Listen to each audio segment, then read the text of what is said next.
CGS Sports Podcast, episode 230. Nick Qualia, Jared Scally. I think I might have to speak a little bit softer with this microphone because I think I speak too loud for it, and there's really no settings on this thing. Where is that microphone? It's off. It's a tiny little shotgun mic. To my right. So it's like off to the right. Down here. And yeah, it's on like left. Yeah, it's on a little stand. It sounds better than the computer mic that we used last week. And I apologize for that. The Yeti that's been reliable is shit for me. Just shit the bed. Just left me. I might just have to buy a new Yeti, to be honest. They're not expensive. Yeah, I guess. I don't know. I don't like spending any kind of money. This was more than a Yeti. Yeah, of course. I don't know. Maybe I should buy that. I don't know. Listen, I'm going to Vegas next week. You're hot. You're steaming. You're going to Vegas by the end of... They got tricked you into going to Vegas, I think. Huh? That your buddies tricked you to go to Vegas. They forced me to go. I said no. They tricked you. They battered you up. They said, Nick, you're the glue that holds this friendship together. You have to come to Vegas or we won't have a good time. I said no. And I got added to the group chat. Kyle Van Noy's on the TV. I've got NBC Sports Boston on to my left right now. Hi, Kyle. So what's up? What's up? I mean, listen, last week, we're going to talk Sox. We're going to talk Patriots, and we're going to touch on the Celtics because we have an entire offseason now of Boston Celtics talk that we're going to get into. But I do have one sort of concern with this team as we start the season. If I'm going to be negative about any Boston sports team, and I think that's been pretty evident on this show specifically, it's the Boston Celtics. I did not believe in Danny Ainge. Now that he's gone, I mean, I'm scarred from that experience. I'm scarred from the rumors that popped up every single time there was anybody on the trade block. Fireworks, those promised fireworks that never came. I'm still scarred from that, but I've got some optimism with the Celtics, but I've also got a lot of reservations. We're going to talk about that near the end. Actually, you know what? You want to just get into that first, get it out of the way? Sure. I like that. My reservation, and this has been like in the back, and I don't think this is necessarily a hot take anymore. It used to be a hot take, but I don't think it's a hot take anymore. I'm genuinely worried, and, I kind of shifted back in the opposite direction after Monday night's game against Charlotte, the win, the passion that I did see come out of him. But there comes times where I'm like, does Jason Tatum really, really have that fire to bring a championship here? Because at times it doesn't seem like he does. I hate that you're already using this argument. Like, what do you mean? Because already it's been 4 years. Yeah, but no one can win with the crap that he was given. I don't think they should have won yet. But sometimes I just don't see that passion. And I just don't see the energy. But see, I think he's one of those NBA players that when it matters, he gives it. Like, the energy will be there. Yeah, he needs to work on the consistency. Like, he hasn't shown up in every big game possible. Yeah, but he's what, 23, 22? Right. Let's pump the brakes there. I'll be more concerned if they start thinking about trading one of them, or like Jaylen Brown or him, which I don't think they will do. I don't think Brad Stevens is that stupid. I don't want them to trade either. No, I think Jaylen Brown has proved himself untouchable. I saw Jaylen Brown's my guy. I saw you tweet this earlier, and I agreed with it because they were like, it was the picture of them hugging or whatever it was. I want those two to win a championship together in Boston more than like anything, because there've already been a million people who are like, well, they're not good enough to win together. Trade one of them and get Jimmy Butler. Trade one of them and get Anthony Davis. Like, yeah, it's still too early to even say that. Yeah, it's crap. It's crap. Look how much better Jaylen Brown gets every single year. And he already looks like he took another step. And Tatum is already a top 15 player in the league. So he wants to be top 5. And I think he can be top 5. I really think he has that ability. So you get I know we've been saying this for years, but you truly have like 2 young centerpieces. I would say you might not even need to get them a third piece eventually to win a title, because they're not supposed to win a title right now. Oh, I think you need a third piece for sure. You think? Just with the way this league's structured. I mean, I know the Bucks kind of showed it, kind of disproved this a little bit, but I mean, because Giannis is a freak. Giannis is a whole different animal. But even look at the Nets. The Nets felt that they had to go get James Harden to pair with Kyrie Irving and Kevin Durant that's because to be able Kyrie to win Irving a championship. Is psychotic. and you can't trust Kyrie Irving. Oh, yeah, okay, but either way, you still felt like you already had two of the best players in the NBA. I think Kevin Durant is the best player in the NBA right now, and he has Steph been. Steph Curry. I would take Kevin Durant over Steph Curry personally, but They're I mean, pretty damn close. What you can throw them up there, 1A, 1B, 1C, whatever. But they felt like they had to go get a third, and at this point in the NBA, and I know people get upset when you talk about this, but it sort of started with the Celtics, and that's not a knock on them, but you really need a big three right now to win. And the Celtics did that to get their first championship. Miami did it to get their championship. Golden State I don't want to say they got lucky. They drafted super well. Yeah, they drafted their big three. Yeah. Which they still have together, by the way. Like, yeah, Clay hasn't played yet, but like their big three is still there. And they're undefeated right now. Like, the Golden State Warriors are a problem this year again. Like, it's great. Basketball, the guard has changed. Like, everyone could win. I think there's like 10 NBA teams right now that I could say, yeah, you could go win a title this year, which is great.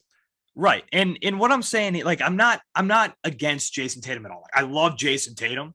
I think he's going to be one of the great Celtics. This guy is a stud. If he stays, which worries me. But then that's what we can start worrying about. That's a conversation we can have. Like, will he stay? Right. But you see him do things. I'm like, do you like Marcus Smart? He bleeds green. As much grief as a lot of people in this town have given him, including me. Mm-hmm. The guy loves being you watched that game last night. You win that game because of Marcus Smart. Just saying. The guy bleeds green. The guy loves being a Boston Celtic. Pisses green. Are you kidding me? Yes. Everything should get it checked out. Jason Tatum, I don't know if he does. And I know. Jaylen Brown does. Yes.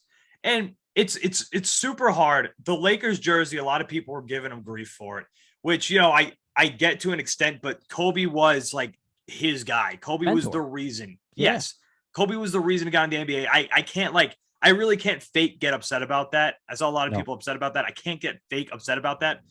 But as being like, it's pretty evident on the show, the Red Sox are my first love.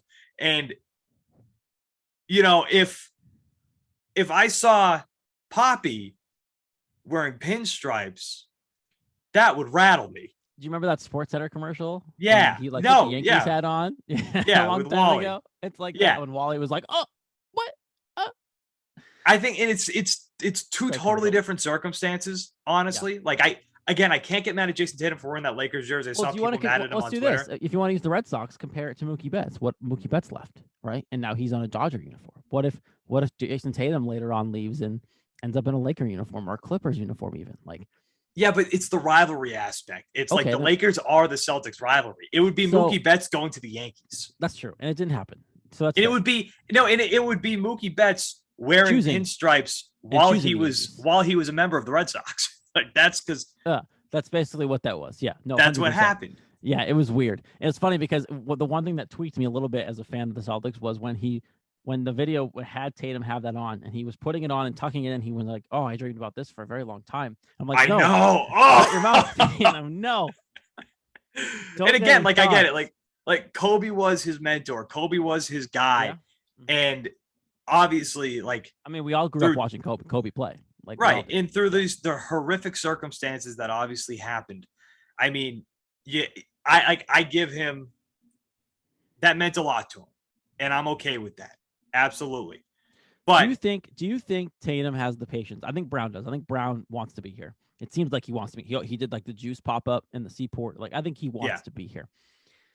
I was going to say, but I am worried. Sorry, this goes off with what you're saying. But I am worried that kind of shows that he might be gone when he gets the opportunity. I was like, do you think he has the patience?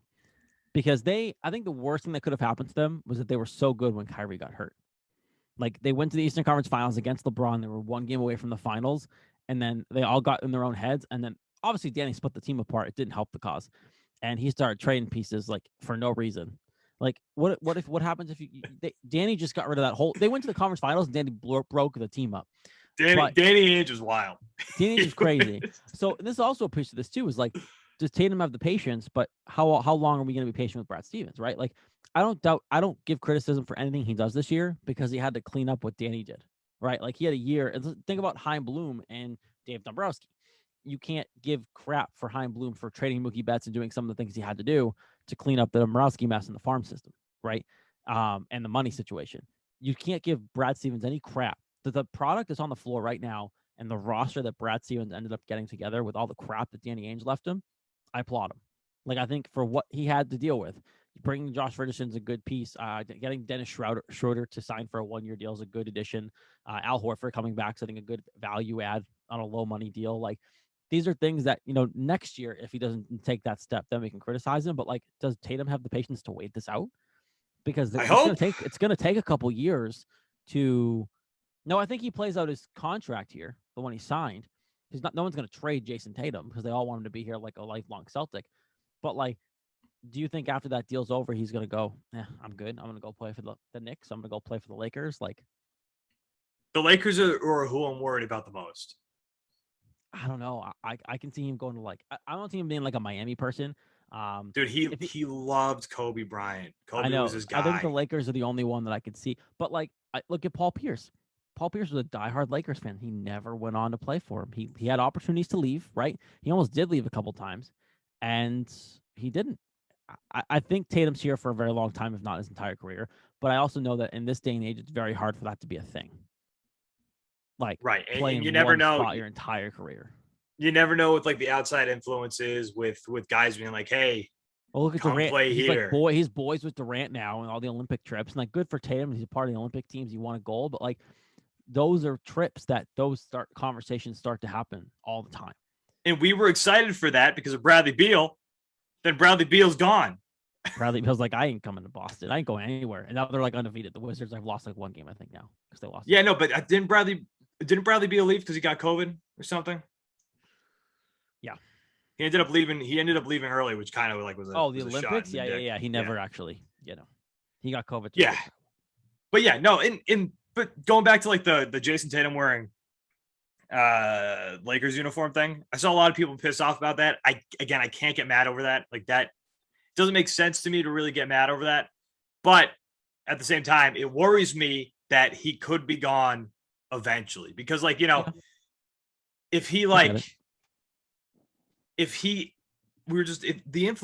he gets influenced by some of these guys, say, hey, come here, let's build this team, let's get a championship, especially if it's taking a little while to win a championship in Boston, then, he could leave. But at the same time, he's becoming one of those guys, I think, that people are going to want to play with. So maybe he can attract somebody, maybe like a Karl Anthony Towns. Yep. To get his ass to Boston. See, I think championship. I do think that Tatum and Brown are becoming people's opportunity to play with. Like, I think if you're Karl Anthony Towns, you look at Boston and go, oh, I'd like to play with those guys.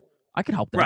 Right. Like I don't think Boston's no longer like people have signed here. And it's no longer that like it's not a free agent destiny, especially where Danny Ainge and Brad Stevens are no longer the GM tandem coach with the coaching pair. Like, I think Tatum and Brown have enough clout in the NBA, especially Tatum now, that maybe Karl Anthony Towns or someone like that. Maybe I hate to use this guy's name because I think he signs, but DeAndre Ayton, right, of the Phoenix Suns, like they're having issues with his contract extension. Like, he might not be there. He would like to play with Tatum and Brown, I'm sure, and put him with the, what I mean? Like, those are the kind of guys that I think now look at Tatum and Brown and go, well, I could help them win a championship. I could go to Boston and win there. As long as Brad helps put the right pieces around them. Like, as long as you can make Boston an attractive city to come to again, because we know the stigma that comes with Boston, the racism allegations against the city. Yep. We know it's not a great party place, and a lot of these NBA players, a lot of these stars love to go out to clubs. We don't really have a nightlife here. No, they like to go out to clubs. They like to go out to bars. We don't have that. If you're a young 20-something-year-old kid and you're making millions of dollars and you like to go out to clubs, you like to go out to bars, you go to Miami. Using Boston, or you're going to Miami, you're going to Los Angeles, even New York. Even New York, yeah. We are not an attractive city when it comes to that kind of stuff. When it comes, I will say partying. Though, I think that the racism part is always going to be there, unfortunately. But like Jaylen Brown's a huge step in the right direction. He's been an advocate of all this forever. The Ime Udoka hire has been huge for that. Almost his entire staff is also like black, right, or a minority at least. They're making strides towards that. I don't think that will be an issue as a player. But the nightlife thing will never not be there. So as long as Massachusetts gets their head out of their asses, let us stay open later. I mean, you can't even gamble legally inside your state yet. So. Okay, that's a whole different story right now. I'm sure you saw my tweet from earlier. That's why I brought it up. Okay. You know, let's shift out of that. Moral of the story here is we love Jason Tatum. We want him here long term. We want him to finish his career as a Boston Celtic. Jason, just stay. That's all we want. I would say Paul Pierce might have some influence in this. Him and Tatum are close. Like him and Tatum are boys. Every time he's here, you can tell they like each other. They get along. Pierce might end up having a very heavy influence in him staying around. Good. I'm having a good time watching the Celtics team so far, even though it's been a little frustrating to start, but that win over Charlotte was awesome, giving Charlotte their first loss. I mean, the Knicks overtime game, that was a really good game. It was a fun game. Frustrating, but it was a fun game. But the Knicks are also a good team. The Knicks also don't have that stigma anymore. Well, they were top 14. Weren't they top 4 last year? Like, they were a good team. Yeah. Massachusetts gambling. Wasn't going to talk about this, but let's talk about it. Massachusetts, these senators, okay? First of all, I read this article that I go, Joe, check out my Twitter at Nick Wag. I think I quote tweeted it or something earlier about the article. So the Massachusetts sports betting bill has already been passed by the House. It's sitting there in Senate, and the Senate breaks on November 17th. Again, how much time do these guys need off? They just got back from their summer break. And it's sitting there, and they just voted a week or two ago on the state dinosaur. So glad we wasted time to talk about the state damn dinosaur when this bill is sitting here. The bill that literally is going to generate this state millions of dollars. There's questions. There's legitimate questions about whether or not they should allow us to gamble on college sports. Which, listen, their idea is like, okay, well, these college athletes, they're not getting paid. Well, first of all, they are now. They can now. Yep. Yes. Yeah. First of all, they are now. No longer an argument. Second of all, and this is like a brand new article. These people are just out of touch. That's what they're just out of touch olds. Like they don't get it. They don't understand it. Fine. Don't let us bet on single player things. That sounds like it was a concern from this article. Don't let us bet on single, like whatever, like the running back for Boston College gets X amount of yards. Yeah. Just let me bet on the spread. That's all I'm asking. Just let me bet on the spread. You are missing out on millions of dollars. And somebody brought up a good point in the article. They were like, if you don't let Massachusetts gamblers bet on college sports, you're going to lose a lot of revenue. People love betting on college sports. Personally, I'm not a college sports guy. Betting was. I don't really like to bet on it. I'm a pro sports guy. But Massachusetts would be stupid to not allow people to bet on college sports. Yeah, I think overall, it's funny because until New Hampshire allowed it, right? I used to think about the same thing about my state because forever they still don't really allow casinos in the state. Like I think the only thing that exists in our state, we've got casinos here. Yeah, that's the weirdest part about this. The only thing that's allowed in our state is some sort of sports book. So like the casinos that exist in New Hampshire are sports books. Like there's actual sports books in New Hampshire, but they're not allowing any casinos, which is really weird. Massachusetts has casinos. There's Encore has a sports book already set up. Encore literally just had a grand opening with 1 million TVs, and they basically called it a sports book without calling it a sports book. And they basically have been saying, as soon this is fully functioning a sports book when the word happens that we can legally bet in the state of Massachusetts. It's there. It's gonna make so much money. They're like salivating at the opportunity to just flip the switch and go, okay, we're a sports book now. I don't get why your state of the Massachusetts is being old-timey babies about this. Like it's flip insane. the switch, live free or die, take a message from your friends up here in the northern country. Just let them all bet on whatever they want. Just let us do what we want. They're gonna make you a lot of money, and you're not gonna be mad when your pockets are lined with the green stuff. And get out of our way. Marijuana. I mean the monies. Get out of our way. Let us gamble. Yeah, it's absolutely asinine. That's not a thing yet. And that's coming from somebody who can. Like, that's coming from me who actually can physically sit on my couch and gamble. It's total crap that you can't. One of the biggest sports states in the country, sports gambling became legal nationwide. And we are one of the few in this area that you're not allowed to. New Hampshire, where you are, allowed to. Rhode Island, you're allowed to. Connecticut, of all places, I hate Connecticut. you're allowed to. Who am They I can't missing? decide Rhode who- Island, They New can't even Hampshire, decide who they like. New York, it's legal, right? Jersey. Jersey is. I didn't know if New York. I thought New York recently passed it. Is New York? Maybe. If so, it's gonna Maybe. happen. But whatever. We're sitting around it, and we're sitting here missing out on opportunities for money, not even for my pockets, because there's no way I'm going to win my bets. I never do. Can you in Maine? I don't think so. I don't think Maine knows about it yet. Maine still Maine hasn't know gotten the news. Does Maine know what DraftKings even is? Yeah, Maine hasn't gotten the news yet that they can even start talking about that. All right. Before we move on to the Patriots, because we got Red Sox to talk about in the next 20, 25 minutes. Guys, we talk about our friends over at Manscaped, the number one sponsor for the show, the best sponsor. Guys, do you know what's spookier than seeing a black cat on Halloween? It's shaving your balls. And with anything other than Manscaped, when it comes to below-the-waist grooming, there's no need to carve your pumpkins this Halloween because Manscaped is here to upgrade your grooming experience. Go from a bite-sized candy bar to a king-sized candy bar and join the 2 million men worldwide by going to manscaped.com for 20% off with free shipping using the code CouchGuy20. Guys, have you ever tried to trim your balls and it turned into a Freddy Krueger film? Well, luckily, Manscaped is here to save the day and make sure that you're smelling fresh with their new refined body wash. Fellas, the ladies love their signature scent, and it will scare away those vampires. Unlock your confidence with the Performance Package 4.0. Inside, you'll find the holy grail of men's grooming items. They've made it easy for you to upgrade your grooming routine.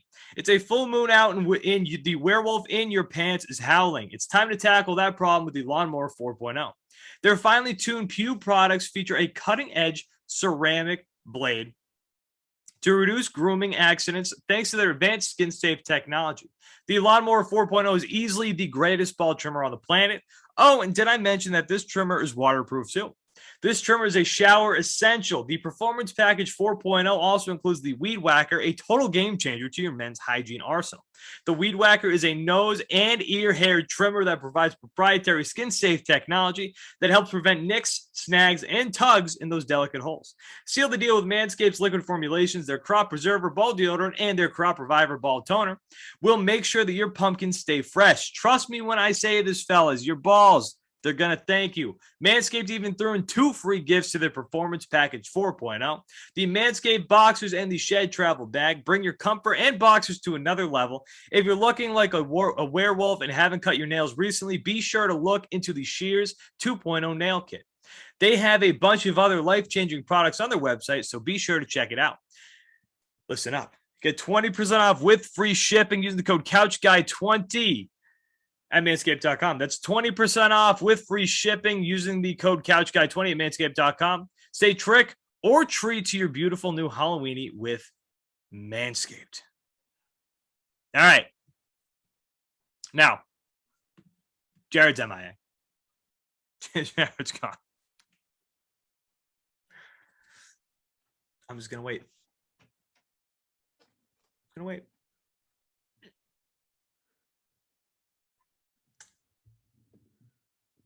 Oh, he's back. Huh? You crapping on me for walking away? No, I just said I was going to wait. My kid fell. I saw you text. Huh? My kid fell off the couch. I had to go help. Is she okay? Yeah, she's fine. I just had to go downstairs. I heard a lot of crying, so I'm like, I'm gonna go see what happened. Okay, Can I leave this in the show? Yeah, that's fine. Okay, just making sure. I'm not. She's a dad. She's a very mobile child. Still, I don't understand children.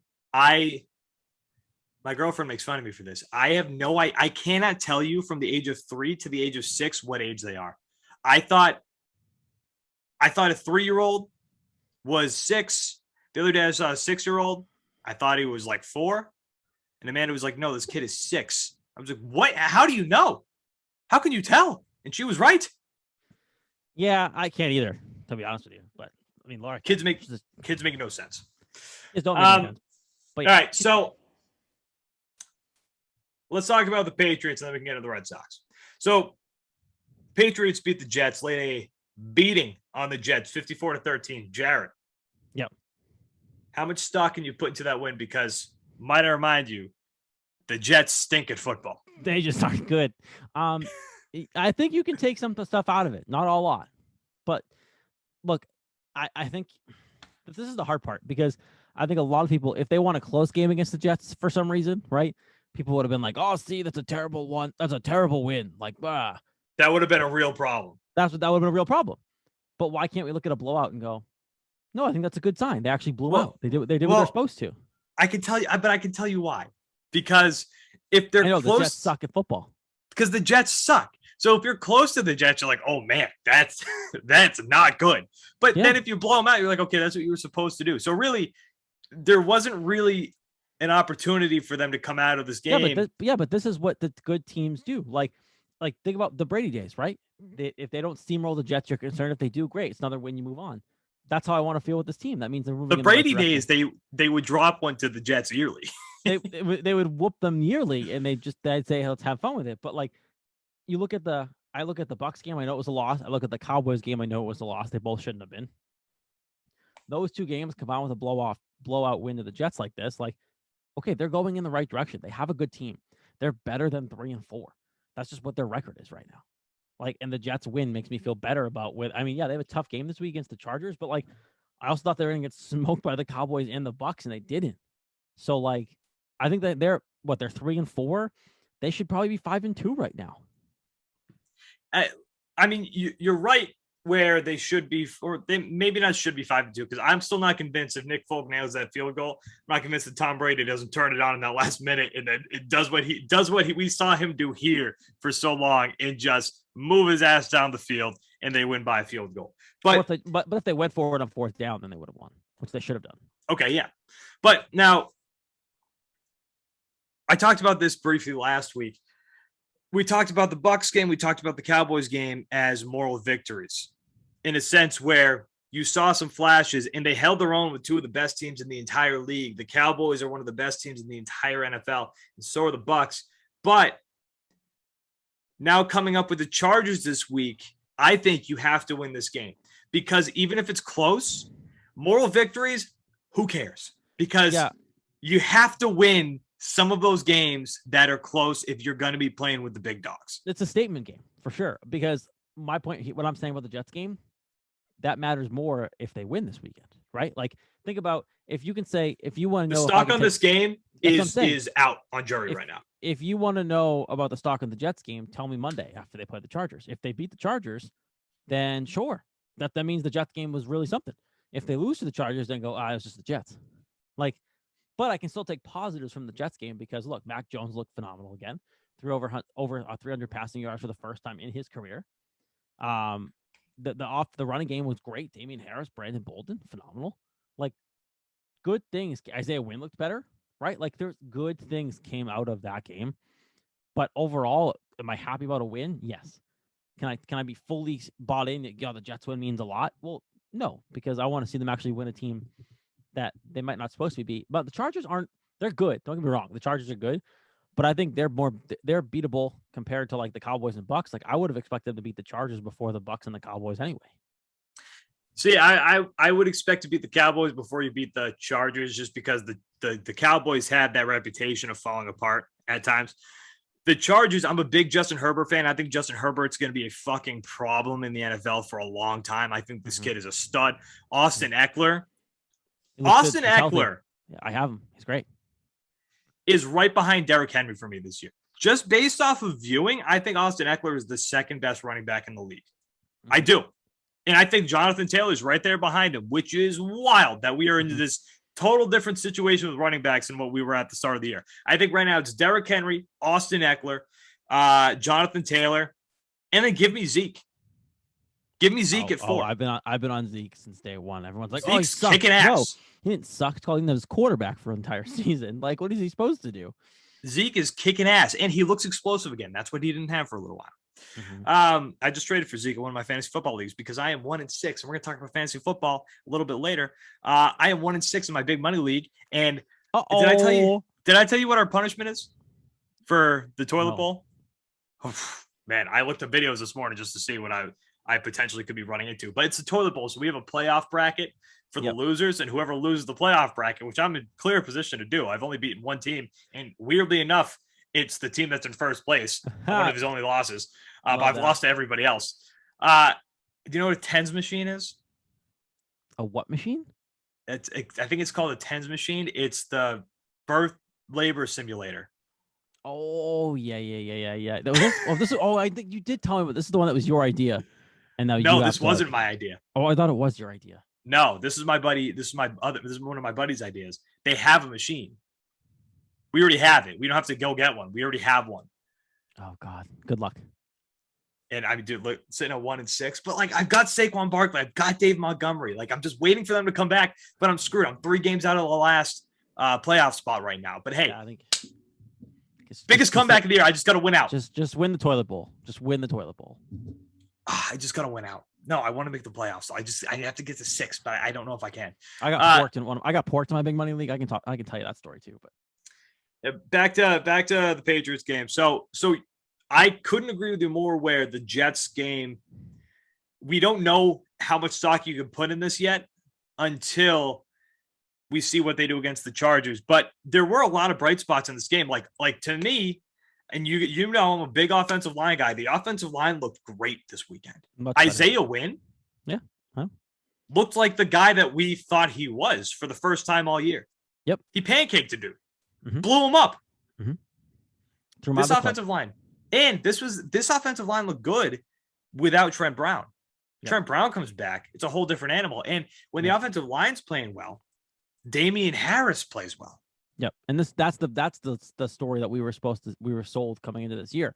Great offensive line, running game, and Damian Harris is going to eat, and then Mac Jones will get by, right? And then just Mac Jones figured it out quicker, right? And now he's passing the ball a crap ton, thankfully, finally.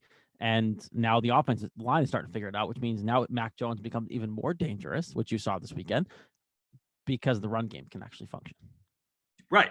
And I mean, it's just basic football thing.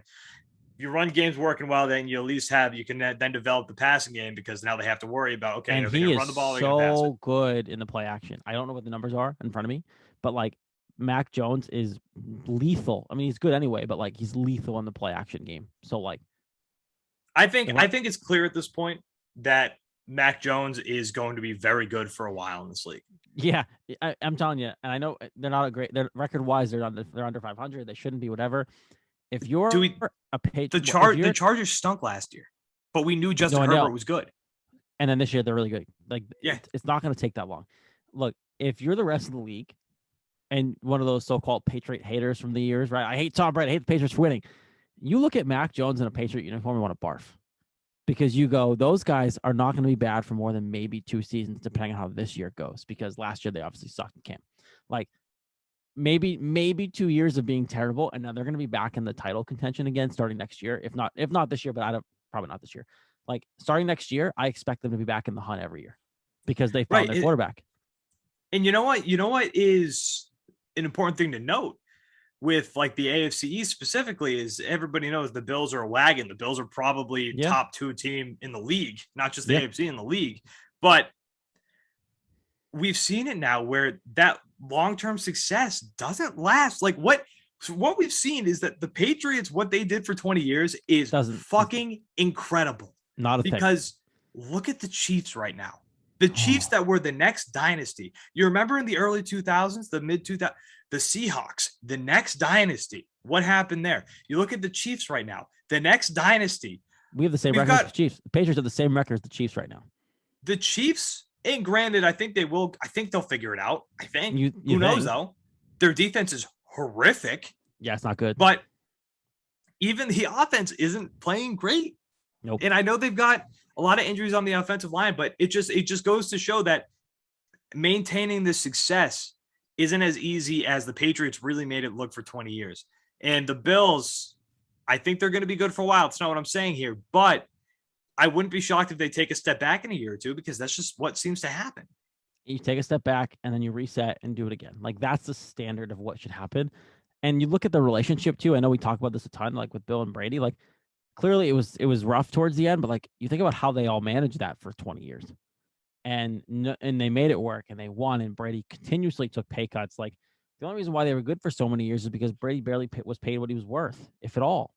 right? No quarterback in today's age. Josh Allen's not going to take a pay cut. No one's taking pay cuts here. Like, that's not what these young kids are going to do. Like, Tom Brady took pay cuts, Nick, to make this team better. He took pay cuts to be able to keep Wes Welker, to keep Randy Moss, to keep these guys here, to pay Rob Gronkowski. He took pay cuts to make that all work. So like that is something that's also part of this. That this isn't going to happen. Josh Allen's not taking a pay cut. Patty Mahomes never taking a pay cut. It's not happening. Patty Mahomes has a $500 million deal. Yeah, like it's not happening. So Patrick Mahomes might have fucked this team. That's a hot take. It probably did. What are they going to do? What Brady and Belichick did for 20 years here will never happen again. And as Patriots fans, you enjoy what happened. And if you're good for 2, 3, 4 years at a time, you know you have the quarterback, and then suck for a year and then come back, that should be okay with you, because you're never going to be like, the AFC Championship is our birthright is no longer a thing. Like, I loved it. Don't get me wrong. It was nice to be able to sit there and go, well, what are you doing this Sunday? Oh, the Patriots are playing this weekend. It's Super Bowl Sunday. Well, yeah, I always mark it off on my calendar because they're typically there. Like, that's no longer a thing, but they should be good more often than they're not moving forward. Let me read this clip right here. This tweet here from @HoopsEmpire_. This should scare the shit out of those Patriots haters that you were talking about. That the people who are they're celebrating, they're running laps, they're dancing on the Patriots' grave. Okay? Mm-hmm. Among the rookie quarterbacks, you know who this should make sick too? Is Kyle Shanahan. Because rumor has it he wanted Mac Jones. And Mac Jones fell to 15. Among the rookie quarterbacks, Mac Jones is first in passing yards, first in passing touchdowns, first in completions, first in completion percentage, first in touchdown percentage, first in QBR, first in on-target percentage, least bad throws, most blitz because your offensive line's been awful. Sucked. Most hit because your offensive line has been awful. And then least time to throw. So he's doing that with the least because your offensive time line to is throw. Terrible. Because your offensive line has been terrible. It's been unbelievable. Mac Jones looks like he's going to be a guy in this league. Yeah. You know, it's funny because you see people, and I think I saw the all-time passing leader list came out in yards. Brady's leading it because old man Brady never stops leading anything in that category for some reason. Not all time, just this year. Yeah, passing leaders for this season. Through week 7, Tom Brady is first, 2275, because why not have Tom Brady at 44 years old lead the league in passing yards? But number 9 on that list is Mac Jones at 1779. Mac Jones is a top 10 quarterback in terms of passing yards in a system that can't protect him and was supposed to be run first. As a rule. I thought he only dink and dunked. Yeah, I thought he was a system quarterback. I thought he was Smith. I thought he threw it 5 yards or 2 yards. See, the BS that you hear about, oh, well, Mac Jones is going to be like Gardner Minshew, or Mac Jones is going to be somewhat like that. It's like, okay, but did we think Tom Brady was going to be Tom Brady year 1? No, Tom Brady didn't even play year 1. So, like, let's not talk about Mac Jones as the next, like, schmuck of a game manager just because you're bitter the Patriots are going to be good for the next 10 years. Like, can we not? Plus, like we even saw it this week, he can move a little bit. He looks faster than Brady ever did at this age. He can move a little bit. I didn't expect that. Out of nowhere, he ran and got that first down. I'm like, oh, he did a little mobility in that guy. Okay, I can get behind this. Look what Mac Jones is doing. I'm sorry, but like the receivers aren't really good to me. I like Jacoby Myers. I think Nelson Aguilar signing is going to bite this team in the ass. Yep, I agree. I like the Kendrick Bourne signing. He clearly likes it in New England. He's not going to demand the ball, but Nelson Aguilar, man, woof. The 2 tight ends are finally figuring it out, and look what's happening. They're spreading the ball around. Jonnu Smith looked good. Hunter Henry's had a touchdown the last 4 games. Mac Jones feeling more comfortable. They're opening up the playbook like they should have from day 1. And Mac Jones is coming out looking like the steal of the draft at 15. That dime, even over of a Josh pass Fields. to Kendrick Bourne. That dime of a pass to Kendrick Bourne that led into that when he get tackled at the 1. I think did you see the split video between him and Brady's throw down to Mike Evans, like the same exact throw? Mind you, it was beautiful. I don't disagree with this. I wasn't my thought, but I looked at it closer. Mac made a better throw. Just saying. It was short. Listen, Brady underthrew it. Mac didn't. Mac hit Bourne in stride. I was at the Cowboys game, like I said last week. I was at the Cowboys game, and I've been to a lot of the loudest game I've ever been to there. I was at the AFC Championship against the Jaguars. It was awesome, but the Kendrick Bourne touchdown, the broken play touchdown, was one of the most exciting plays I've ever seen live at a football game. It was electric. All right, let's wrap it up here with the Red Sox. And we're going to talk about this more as we go into the offseason. But so the Red Sox last week we basically said they're going to the World Series. You did. What? You were with me. You were with me. I said they should because they're up 2-1 and they're hitting the crap out of the ball. You sat here and said, Jared, I think it's over. Jared, it's over. The series is over. It looked like it was. And what happened? The Red Sox decided to not hit the baseball for 3 games. Yeah, they choked. That's what it is. They choked. And the thing is with those games beforehand, like Kike Hernandez looked like a different hitter. Kike Hernandez, after we had our podcast, shut down. Yep. He went ice cold. And we did mention this because it got overshadowed by the Grand Slam, but Kyle Schwarber, his Grand Slam was awesome. He really didn't do shit in the ALCS. He was like 160 or something like that in the ALCS, like hitting. It's terrible. So when you're doing that overall, and then Xander Bogaerts was also terrible at the plate. He's a whole different situation. He's probably so the news is he's probably going to be the plan is to opt out after the 2022 season. But he does want to resign here, and he's willing to move to third base or second base. But that's where I'm going with this question, Jared. What do you think they're going to do this offseason? And who do you think they're going to – because they have to get some of these contracts done. And I'm telling you, with this new philosophy that one of the richest teams in baseball is running with, which, like, fine, but I'd rather you guys approach it like the Dodgers do, where they just go bananas and they build a farm system. And then they're like, you know what? That shiny toy, Max Scherzer, get his ass over here. And then we're going to pay him to keep him here. Yeah. Mookie Betts, you guys want to give away one of the best players? Sure. Bring him over here. Come on in. It's a party. Time to party. Sam Kennedy basically said that they're going to be sticking with their plan, which does not excite me for this offseason. I told you this is something that was going to happen no matter what. No matter what happened, whether the Red Sox won the World Series or they lost in the World Series or whatever, their plan was their plan. They've overachieved in their eyes. They're ahead of schedule. Their plan is their plan. So they're not going to look at – they'll probably re-sign Rafael Devers, which they better. They're going to let Xander Bogaerts get to his contract, opt out. They're going to let Xander's going to test the market. I guarantee it. He's not going to sign right away. But at the end of the day, Xander Bogaerts will be back here because short term, you still need him to play shortstop. He said he's willing to move to third or second base. Yeah, I think now, like that meant like later. I think Devers eventually, I think, moves over to DH. I think that's what he's going to end up doing. You're going to have Tristan Cashes come up. You've got Nick York coming up. He's probably going to be your shortstop of the future. But you drafted what's his face? Marcelo, I think. Yeah. Okay. So you've got these trade pieces. You've got this depth now in the farm system that you didn't have after the Dombrowski era. But going back to what you said about the Devers extension, with this new philosophy, I don't know if they do. I don't know. I want them to, but they're scaring me. Nick, they've come out and publicly said a couple times now, Devers is a cornerstone of this team. We want him and Xander here for a long time. So if they come out and isn't that a Red Sox move? Yeah, but if they come out, if Chaim Bloom and them come out now and say that after watching what he did this year and then go, all right, never mind, bye. Like we all knew what Mookie had to leave. So whatever you want to say about Mookie out loud, great. We knew you had to trade Mookie. There was no option there. You can sign Devers and be fine. You have big pockets. Like that's the one thing that bugs me about this team is that Chaim has clearly influenced we can win without spending all your money. Well, that's why he was brought here. I think you can win without spending all of your money. And it's like, no. You can win like one time without spending all their money, but we want to win multiple times. We want to win.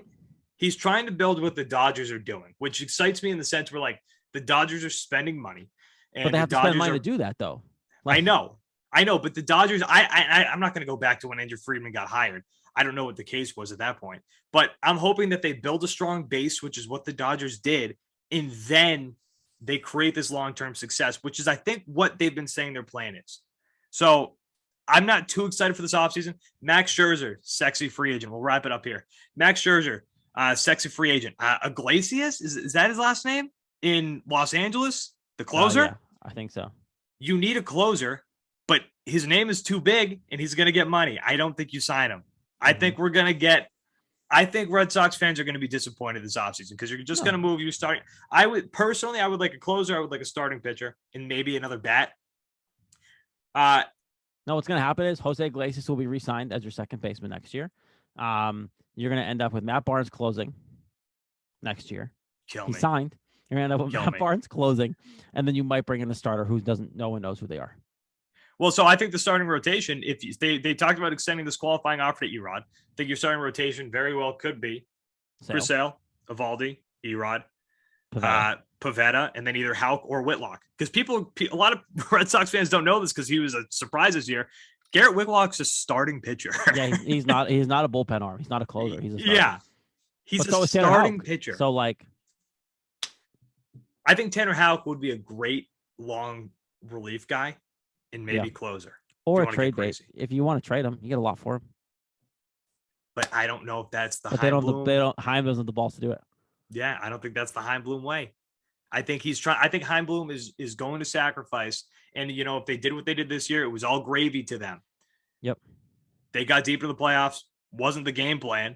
And if they do that again, great. But that, unfortunately, them getting deep into the playoffs kind of gives the Red Sox front office and leverage to be like, look how far we made it now. We made it in 1 year. It's working. Like, no, you got lucky. But the one thing is, this team clearly got lucky. And the streak, the ALCS was a clear picture of how the season went. Started off hot, couldn't be touched, best team in the AL East and the AL, and then just sucked and lost it. Like, it was a total paint the picture of the season in a week and a half. We'll talk about it more as the off season goes on. Braves, go Braves. Braves Astros World Series. Braves in 6. Braves in 6. Another free agent that I would love to see come here, but Tristan Cash is coming. But Freddie Freeman, first base, would be awesome. But again, Tristan. Don't get me excited. That gets it moving. But Tristan Cash is coming. They've been so excited for this kid. I don't think they're going to put a logjam there at first base for him. No. But that's it. Couch Guys Sports Podcast, episode number 230 in the books. Guys, go check out the Couch Guys Sports Network sponsor, ShockedEnergy.com. Promo code CGS10 for 10% off your order. Go check them out. Great company. And also the Couch Guys Sports Podcast sponsor, our guys and girls over at Manscaped.com. Promo code CouchGuy20 for 20% off with free shipping on some of the best, the best men's grooming products in the game. Nick Qualley, Jared Scally, guys, we're going to talk to you next week. Thank you for watching, and thank you for listening.